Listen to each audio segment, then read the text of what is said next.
you done messed up. If your resident hasn't paid rent and you're trying to figure out what to do, you've already made a mistake as the landlord. Now, we'll help you figure out what to do and how to untangle this, but the mistake has really already been made. It's been made. Andrew, Philip, we're the Serious Brothers, and we will help get you out of this bind and also not get into the bind, Yes. or at least know how to get through these binds as they come. So if a resident hasn't paid rent, you have a couple options: to evict them, to wait it out till they can pay, to do all sorts of things. But really, you made the mistake by not having a plan in place already. What you really need to do is connect with the resident before they ever sign the lease, preferably in person, or at least in some way of dialogue with them or on paper. Explain to them exactly what your rules and procedures are for when rent is due, when late payments happen or late fees get charged, and when you're going to file for eviction, and tell them what it is. But to do that, you have to actually have a plan in the first place. People like to say systems and policies and whatnot. This is what they're talking about. It's sitting down, pencil and pad, putting it together, tweaking it, adjusting it, thinking through. I mean, it's a long, arduous process that's nobody wants to do this. It's iterative. It goes back, goes back and forth and back and forth and all the way around. You should have it both in writing in the lease or a policy manual, and also verbally stated. Yes, because most people are not going to read the lease. And you can think, well, they didn't read the lease, they're subject to it anyways. That's true, but you don't want to be in this situation anyways, and you want them to have agreement with you on what the terms are before they ever move in, before they ever sign the lease. Because if they get surprised by what's actually in the lease and they made assumptions that aren't true, you're just going to end up in a bad situation. You don't want that. Our lease signing is an hour, and it gets buy-in on every clause. Right? Yes. There, but like we said, this is what it is. They agree to it, and then they sign it. And it's in the document. So if they ever disagree, we can go, this is what it says in the lease, and we told you about it, so you know that this is what's there. You remember when we told you this? Yeah. That line can help and really break down a lot of resistance. Yeah, and it's just written there too in plain, and we know we've gone over it with them. But you have to come up with a plan. There's a lot of different ways to structure the way your business runs. Every plan's going to have flaws. Every plan's going to have pros and cons based off of how you structure it. And they're all going to have situations where you're going to feel like, man, this unique outlier feels like I'm making a really bad decision because I know this person can pay tomorrow, but my plan says I have to evict today, so it feels kind of dumb. But then you start getting outside your plan. Start making more and more exceptions. You're actually breaking the law when you do that. You've got to stick to fair housing laws, so you need to have a plan just for fair housing law reasons. The big thing with fair housing, and of course we're not attorneys, you talk to an attorney, but consistency, treating everyone the same, treating every situation as much, situations are different, but treating them as similar as possible. Yes. When you make exceptions, it's more of a policy decision. Yes. Either I am changing this and now I'm going to allow across the board. Yeah, I'm going to allow, say, somebody with 17 days before we file eviction instead of 15. Or if somebody sends a written email to me asking they can get it within 1 day, I will consistently, for everyone, allow 1 extra day if they send a written email to me. Or say COVID happens, a massive pandemic, and we're going to allow extra payment plans or restructure leases and put rent on the back end of it or something like that. That should be written down policy change or a written down company-wide exception for all of your units. So I'll go over what our structure is for our payment, basically terms for our residents and what we explain to them. And I'll kind of give you some pros and cons of ways you might want to structure it for your business. But basically we say rent is due on the 1st. That's a really simple one. You're making rent due on a different day. I've seen leases where rents are due on weird days. That just complicates things for people. Doesn't make a lot of sense. I wouldn't know why you wouldn't do anything else. Technically for us, rent is late on the 2nd. And then the late fee is posted at 12:01 a.m. on the 5th. What I tell them when they come into the office is as soon as you look at your phone and it says the 5th of the month, 12:01, that late fee has been placed on your account, and there's basically no way to get that late fee off. A lot of kind of get it instill in their minds that this is an automatic process. Yes. It's not like they're going to come to your office like, I forgot, or my dog ate my ate my rent or whatever, and we're going to make an exception. It's like, no, this just goes through this system. We are being, and I think the key word is fair. We're not discriminating. We are not going to. We are going to be fair and consistent. We're going to be consistent. We're going to be firm. We're going to be all the rest of these things. But fair is, and it's like we're not going to be soft-hearted or I mean, we'll be empathetic. Well, you can be as empathetic as you want. You just can't change the policy. This is how it goes. You're not going to be a pushover. You're going to say like, I feel really terrible about all the excuses you're giving me. This sucks. It really sucks for you.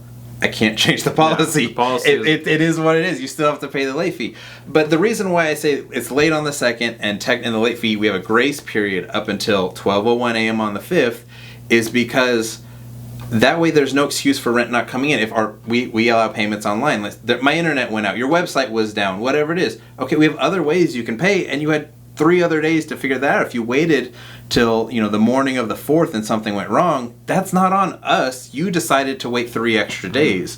If you were out of town, just didn't pay. You didn't get this figured out up front. This was on you. You knew exactly when that late fee was going to come onto your account, and you knew exactly what the consequences were and what the late fee amount was. We have a very specified late fee in every lease as well. Now, what do you do when the late fee hits? Or do you just charge a late fee and just wait for them to pay? Do you file for eviction on the 5th or the 6th of the month, whenever that happens?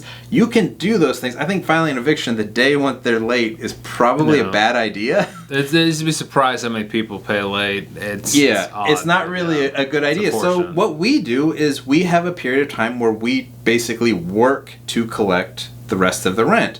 We contact people, we give them phone calls, we send them text messages, we post things on their door, we send them letters. It's not to harass people. I want to make that very clear. Do not harass residents. You don't need to call them every day. You can call them one day, then text the next. Well, call them to get in contact with them and ask them what's going on. Maybe they didn't know that their rent didn't clear. Maybe they didn't know that their roommate didn't pay. Who knows what? Make sure that they're aware of the situation and be really nice about it. Say like, hey, I just want to make sure you know about this, because things are only going to get worse if we're not working together from here. So we basically go from the 6th until the 12th, where we're just trying to get in contact with the person, seeing what's going on, trying to work with them, trying to understand this, saying, oh, yeah, I had unexpected bills, I get paid on this day. Okay, fine, we'll make a note in the account, we'll just wait for it on that day, and if something goes wrong, then we'll contact you again, but we'll leave you alone until then. Now, on the 12th of the month, what we do is we post 72-hour notices. This is a state-by-state thing. You're going to have to know how your state handles eviction laws or things like that. Some have 5-day notices, all sorts of different things the different states have. You could wait a little bit longer so people have more time to pay. Maybe it depends on what typical type of area your house. If you have really prestigious homes where people have a lot of money, you don't really expect them to be delinquent, maybe be a little bit more stricter on that. You have places where delinquency is a much bigger issue, maybe give them a little bit more time because people are paycheck to paycheck. There's pros and cons to both sides. We pick the middle of the month as the date. 12th of the month, we give them the 72-hour notice, and then if they haven't paid by the 15th, we file for the eviction.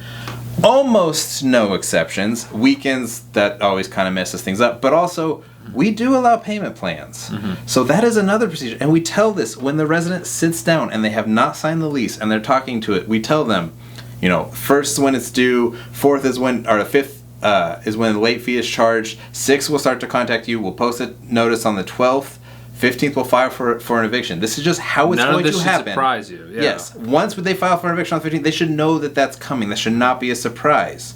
But also, we give payment arrangements. Now, if you give a payment arrangement one time, what's someone going to want? They want a payment arrangement again and again and again. And I've seen this before, especially with newer, smaller landlords, where they just offer one payment plan after the next, and when it can't be met, and they make a new promise. They make a new payment plan. So it's like, oh, you need to pay $500 by the 14th, and then I have $200, but can I get $300 on the 23rd? And this is on and on and on, and these things never end, and they just suck up all of your time. And again, if you're moving one thing to one person and a different thing to another, you are in violation of fair housing. That is also true. And also, you don't want to make their problem of trying to figure this stuff out your problem of like, okay, how much do I trust this person? Okay, am I going to wait the 3 days for the partial payment? Just systematize it. Yes. Just make a policy. So and we also only allow one payment plan per 12-month lease. Yeah, you can make it 2 or whatever, but make a policy about it, which you feel good handling.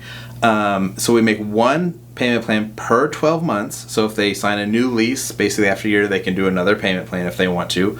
Not if they want to, I guess, but if they need to, would be the better way to say that. And we have very strict guidelines of what that is. Basically, they have to be all paid up by the next calendar month. no exceptions, or we're going to submit a 72-hour notice and then file for an Now, eviction. of course, any time during this process, they can pay off their balance. Yes. And including the eviction fees, all the costs of the eviction. They pay off that and the balance, and they can get caught up at any time. So there's no point when there's no payment plan. They just need to pay off their balance. Yes. The other option, so I get, the key thing, you just follow this policy through. You follow, you have all of your exceptions already there. You have your payment plan. I think the one other thing to bring into the equation is the cash for keys option. Yes. People who have fallen behind and can't catch up, it's better for both of you if they will leave quickly. They don't get an eviction on their record. You get the property back quicker, especially if they clean it, which is one of the points.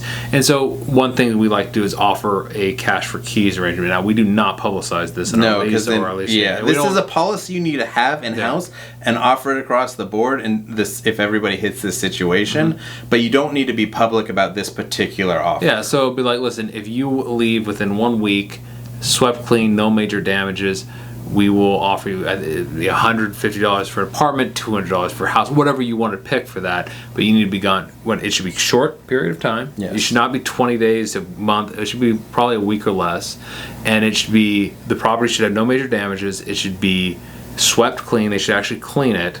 And you get the keys back and sign an agreement saying they're leaving. Yes. You that cannot they're giving up possession of the You property. do not want to pay them $200 and they're like, oh yeah, we're out, and then they just come there back is a in. chance I'm unaware of a couple laws in some states. I'm not an expert on laws in every state. Talk to your Generally, lawyer. a lot of property managers and people do this, so I'm assuming it's pretty widespread and allowed among most states if you do it properly. But I think the place where it gets sketchy is when people are offering wildly different arrangements. Yes, like this person, they just went out, so they do this. That's this person where they like, so that's they give where. them more. Now, of course, you should talk to an attorney. Evictions involve attorneys generally. You definitely should talk to an attorney who deals with this and make sure all of these points are fine. Your lease is fine. Your policies are fine. But yeah, offer the same type of cash for keys for every person. Or break it down like the other thing that we do is we don't really accept any sort of partial payments, or a partial payment is just not a clear balance. Basically, like you still have a balance on your account. Now, what if they owe $2? Are you going to evict them over $2? No, we don't. We have a limit to where we're going to charge late fees and where we're going to file for evictions. It's based a percentage off of what the lease is. So we have all these things figured out, and all these points are not surprises to people who are renting from us. They know how this works, so that when they come to us and say this tragic event happened in their life or they got fired or whatever, we say, that's terrible. We hate that. We wish that didn't happen. But this is all we can do, and we're breaking the law if we don't follow the procedures in place. And we told you, no matter what happened in your life, no matter what tragedy happened, you were going to have to fulfill this contract. And then they agree to that, and then they sign the lease. Not they sign the lease and they realize what's in it. They sign it after they've already agreed to those somebody terms. didn't do those things. They've got somebody who's not paying. What are the next steps? You're in a pickle, honestly, and that's why you got to do this stuff not up the front. worst pickle, But it's not good. It's a bit of a I mean, pickle. I like pickles. Pickles are okay. Yeah, Maybe it's more not of a that kind of zucchini pickle, or yeah. Anyways, you're in a bad spot overall. So what your options are: do you trust that they're going to pay? Or do they trust that they're going to do what they're going to say? Do you want to file for an eviction? That's kind of your option. Yeah, I mean, and it would be one of those things where it's like you kind of try to backfill these policies. Yes. So if you're going to do a payment plan with them, do a one-off payment plan that they need to hit these marks or it's over. And you need to be clear to them. Like, it's never too late to start policifying, systematizing things, and making it clear that this is your one and only chance to meet this number. So it's like, okay, here's your payment plan, and if they don't hit it, then file for eviction. Or if you're just very sure that it's time that they're not going to be able to do it, file for eviction. Either way, you should be reaching out to them as consistently. So you don't have a plan, but you can kind of backfill it as best you can. Should you forgive part of the rent? I can't make that decision for you. Now, if you make that decision once, a lot of residents are going to expect that in another time. So you got to be wary of doing that. And so that's why you got to be really clear about, we're writing this down. You can even put in the payment plan, I'm going to forgive $100 or $200 of rent, and we're going to make this payment to get you back on case. But this agreement states that no longer during your lease term with us you can ever have rent forgiven for non-payment. You could do something like that to make it really clear in writing. You're never doing this again, and this is a unique policy. And, or you can do a cash for keys thing, especially which is very, if any state that has a moratorium on it or anything like that, is a particularly appealing possibility. The sad part really is a lot of times, unless people are debating whether they should forgive rent or if they should wait 2 more days, typically what I see is people who are in denial about the fact that they need to file for eviction, because eviction sucks. It sucks for residents, it sucks for landlords, it sucks for the sheriff who has to do it, it sucks for everybody. So it's just a bad reality of our world that people have hard times and they can't pay, or they renege on agreements, and it sucks. But people get in denial about having to do that, having to go through that process, having to endure the process and pay the money. At some point you just got to do it. But what's the best way to avoid evictions entirely? The best way to not have an eviction is to have a resident who is qualified to rent the house and will not end up being delinquent on rent. And how do you do that? You screen your residents. And if you want to know how to screen residents, you watch this video right here where we tell you exactly how to screen your residents properly.